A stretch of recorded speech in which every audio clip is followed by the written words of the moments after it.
about to hear is true. The names have been changed to protect the innocent.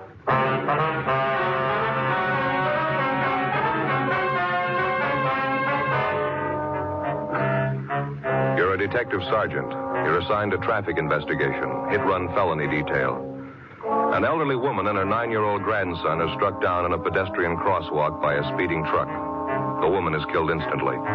Witnesses fail to get the license number. The hit-run driver escapes. Your job? Find him.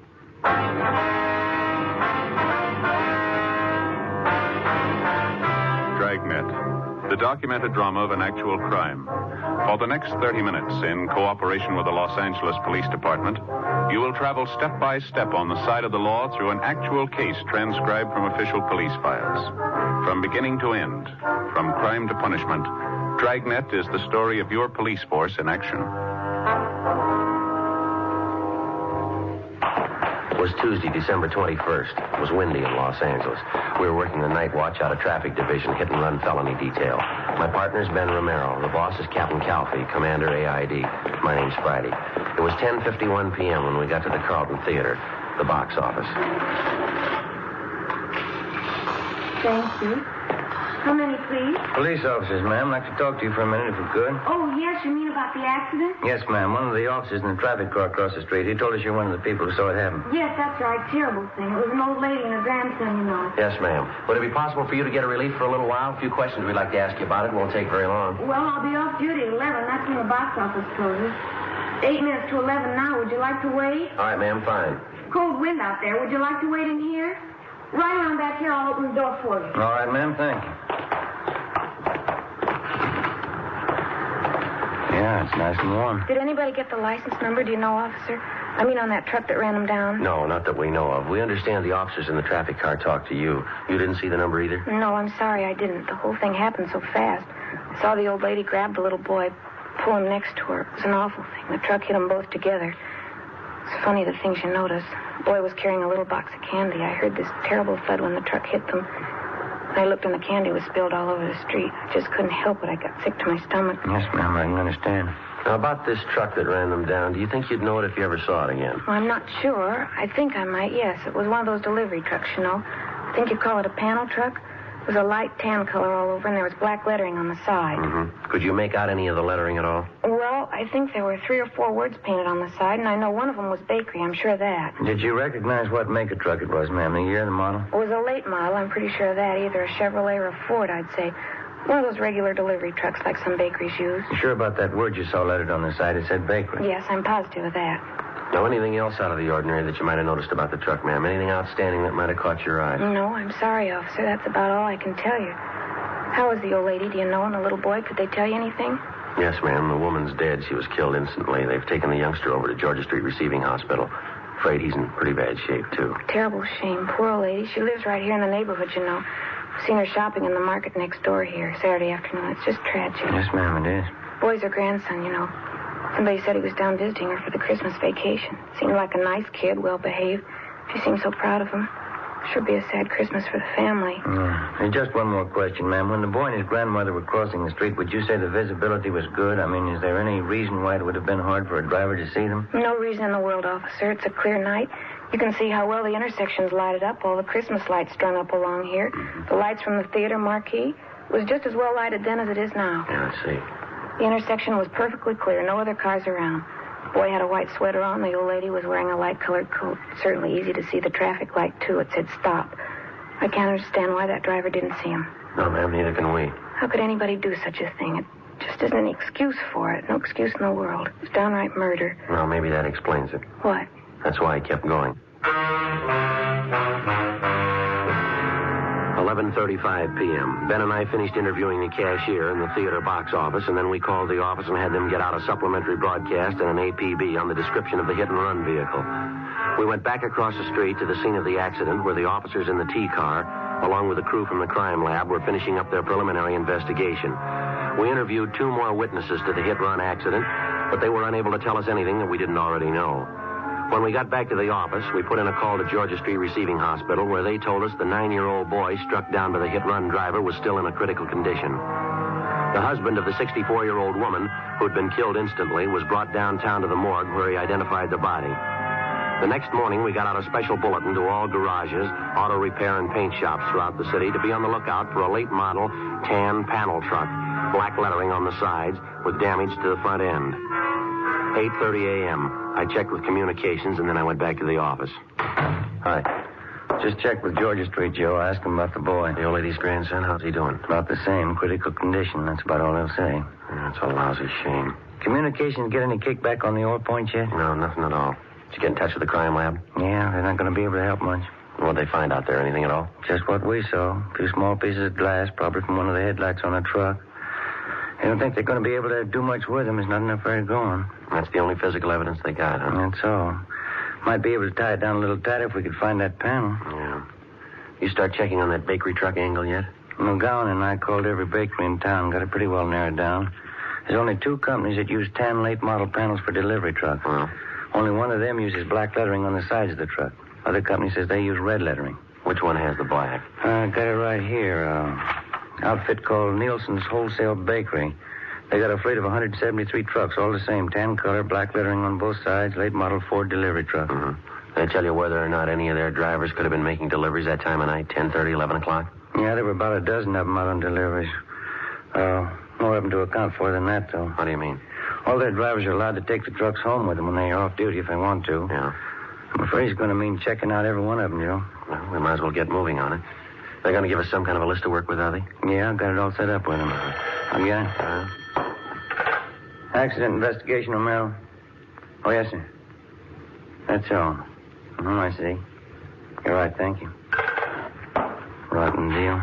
Yeah, what's the matter? That young kid, the grandson? Yeah. He just died. Many times and on many different occasions, the police officer has it proved to him that there can be very little difference between a crime of neglect and a crime that's been willfully premeditated.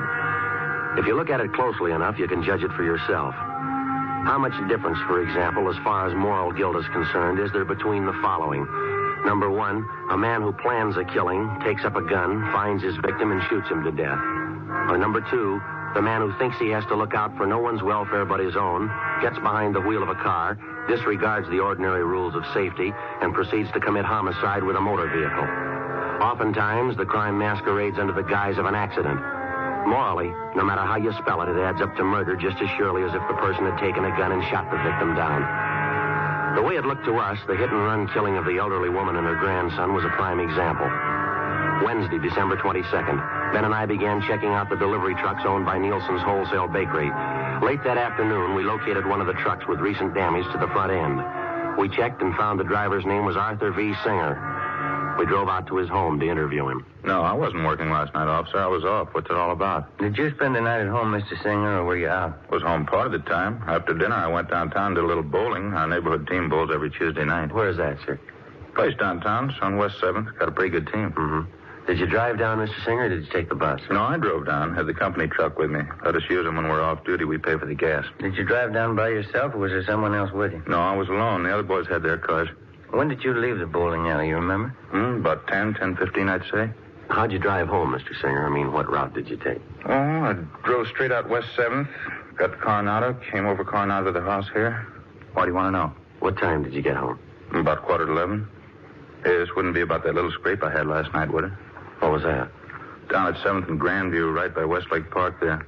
Old guy in the car ahead, he stopped fast right in front of me. Didn't even signal. All right. Yeah, I almost plowed right into him. Lucky I was watching. I slammed on the brakes, turned in toward the curb. Should have seen it. I clipped the headlight and the right fender against a telephone pole.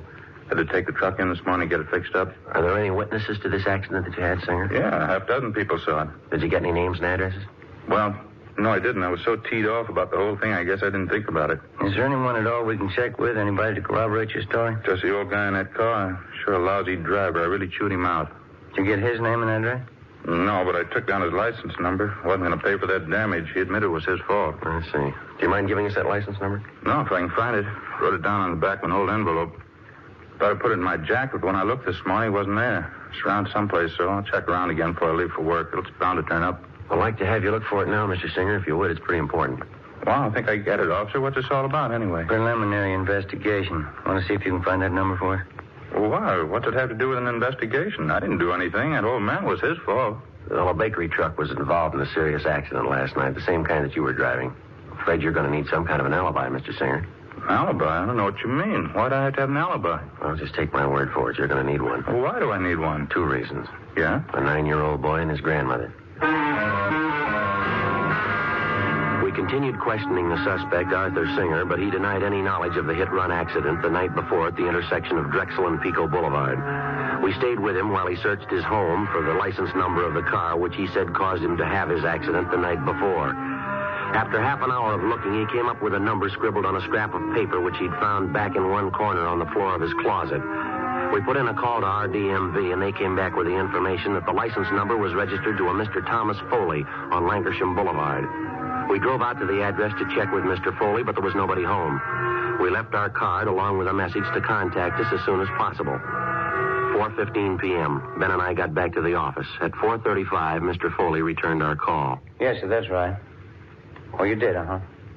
I see. Well, what time was that? Do you remember? Oh. Well, all right, Mr. Foley. Thank you very much. We may be contacting you later. Right, bye. What'd you get? Thought this was starting out too easy. Why, what'd he say? Apparently, this Arthur Singer's telling us the truth. Mr. Foley says he did have a little scrape with a bakery truck last night. Described Singer as the driver of the truck. Well, what about the location? Is Foley pretty sure about that? Grandview and West 7. Says it happened about 10:35 last night. That puts Singer about 3 miles from the scene of the hit-run. It's impossible, Joe. Yeah. This Mr. Foley's right. Singer couldn't have done it. Wasn't anywhere near the scene. I sure thought he was it, didn't you? We can drive out and double-check with Foley.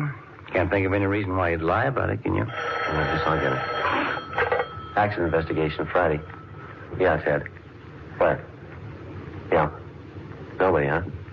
Yeah, right away, thanks. It's moving a little fast. Got a piece of luck here. Who was it? Ted Zimmerman. He and McClendon are down the south end of town. Yeah? The hit-and-run truck. They think maybe they found it.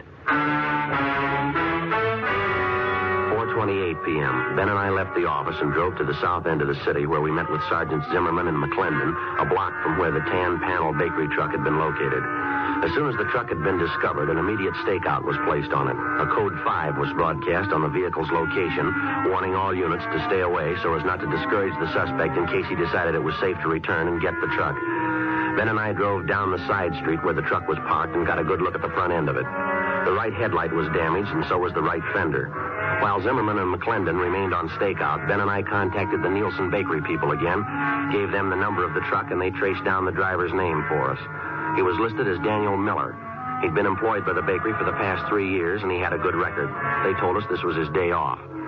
5:30 p.m. We checked at his home address, but his wife told us he wasn't there. She said that besides driving a truck for the bakery, he also had a part-time job at night. He worked as a counterman at a small coffee shop out on Wilshire Boulevard. We drove out to the coffee shop and interviewed him on the job.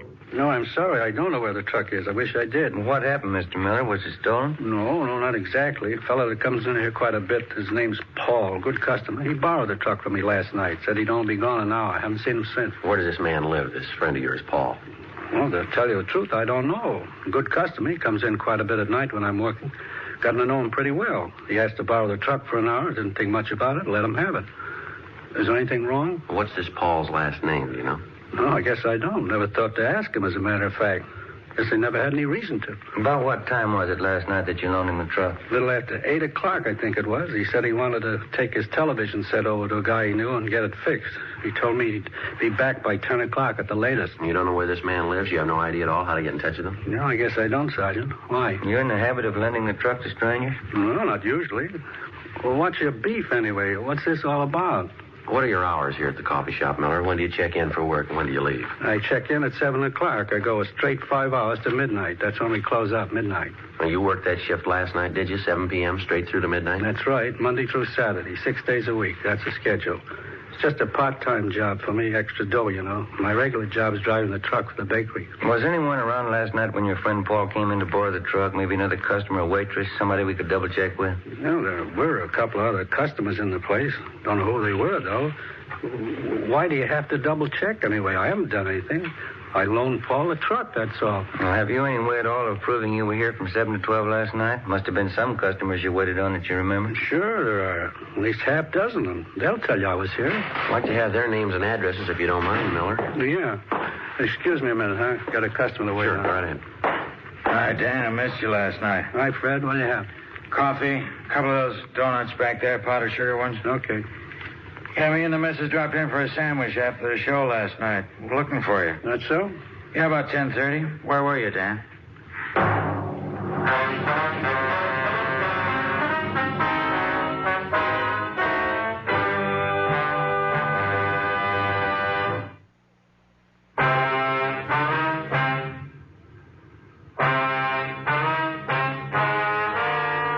(7:15 p.m., Wednesday, December 22nd. We continued questioning the hit-run suspect, Daniel Miller, for a full hour, but he seemed to be unable to account for his time the previous night.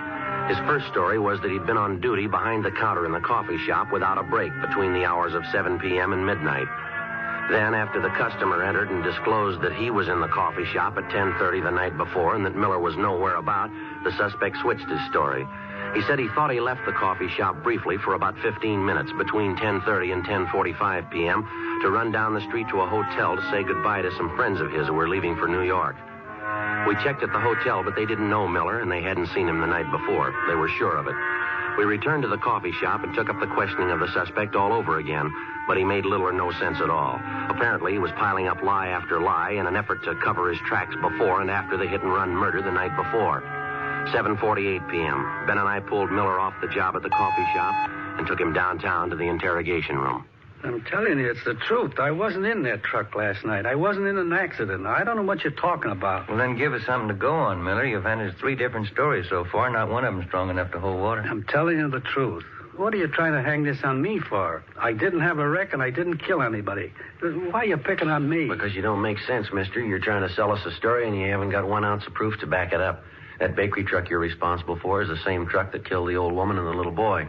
Now, you come up with a solid story that we can check on, or you're going to be resting your back in the main jail. No wonder they call you cops dumb. I wasn't in that truck last night. Can't you get that through your heads? I wasn't in the truck. I didn't have an accident. Then prove it to us, Mr. Miller. That's all we're waiting for.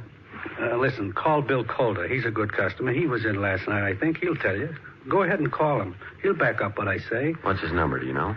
Yeah, I got it. Yeah, right here in my wallet. Yeah, Bill can tell you. Yeah, here it is.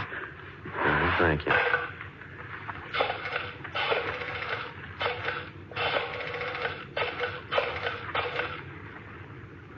Hello, William Calder there, please?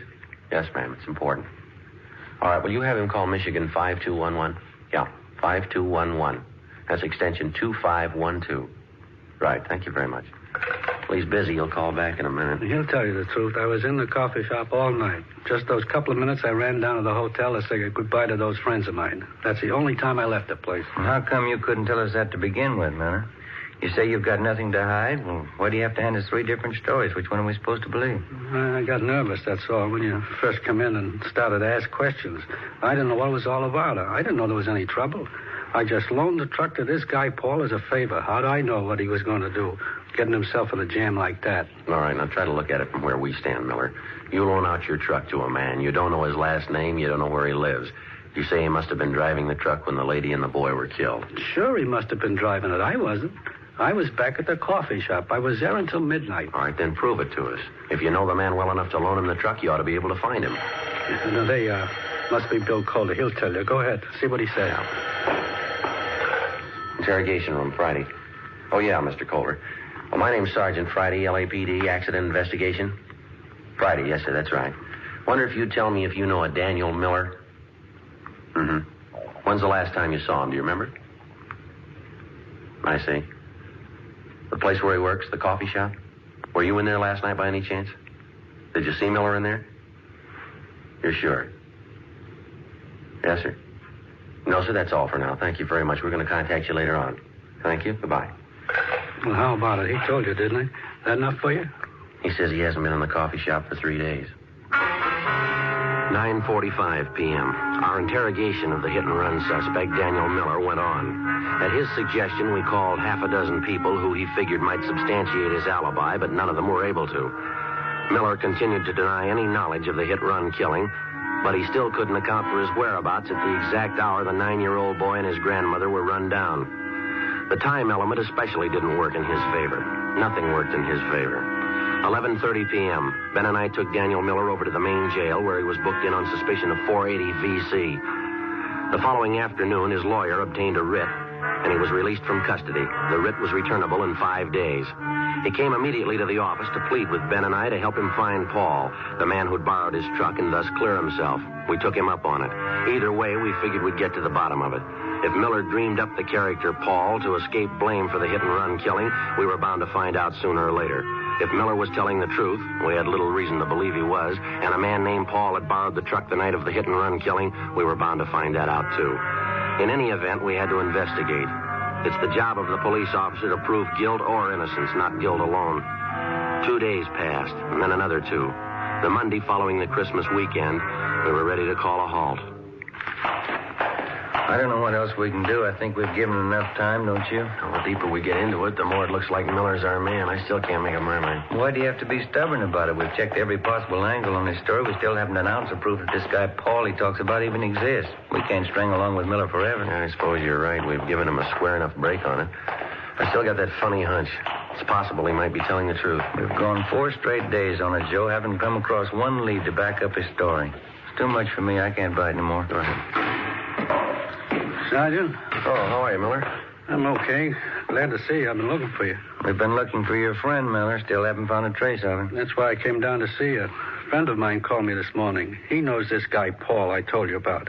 He says he saw him last night, going into a hotel down on South Flower. How come we haven't heard from this friend of yours before? We've checked through twice on the list of everybody you know. This fellow's been out of town, just got back yesterday.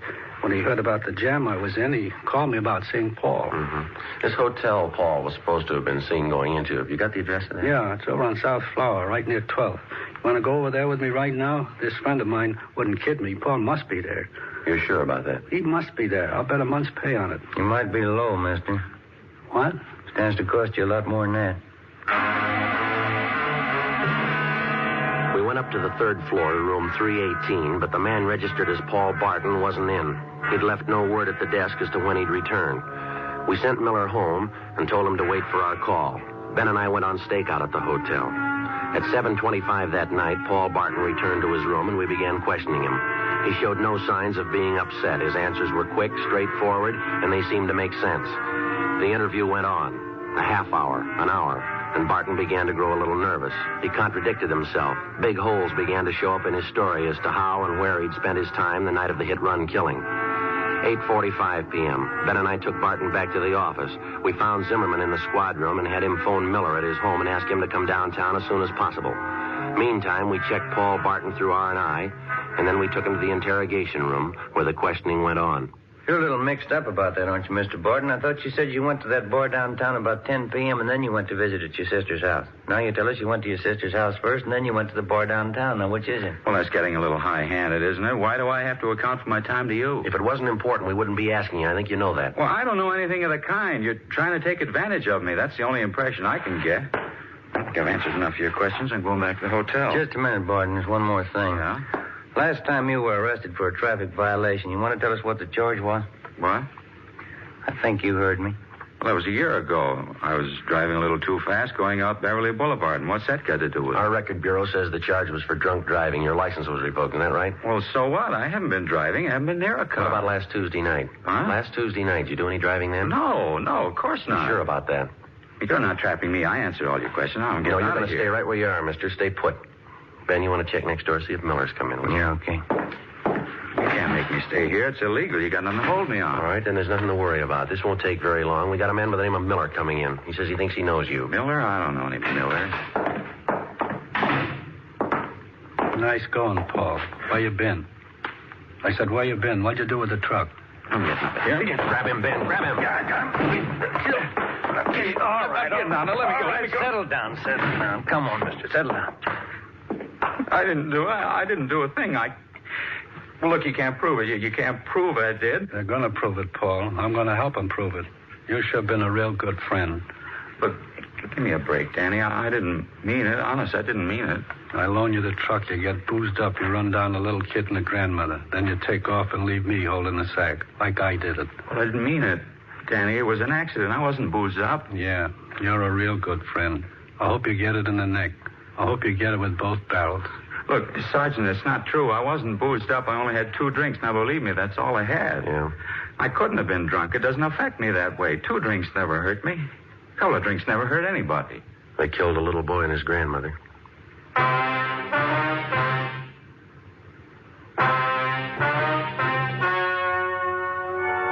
The story you have just heard was true. The names were changed to protect the innocent. On February 28th, trial was held in Superior Court, Department 87, City and County of Los Angeles, State of California. Paul Barton was filed on for violation of the State Vehicle Code, Section 480, a hit-and-run felony, and also for manslaughter, 2 counts.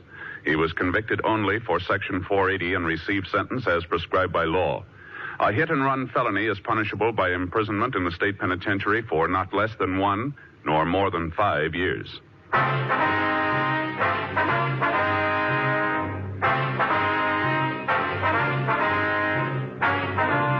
You have just heard Dragnet, a series of authentic cases from official files. Technical advice comes from the Office of Chief of Police W.H. Parker, Los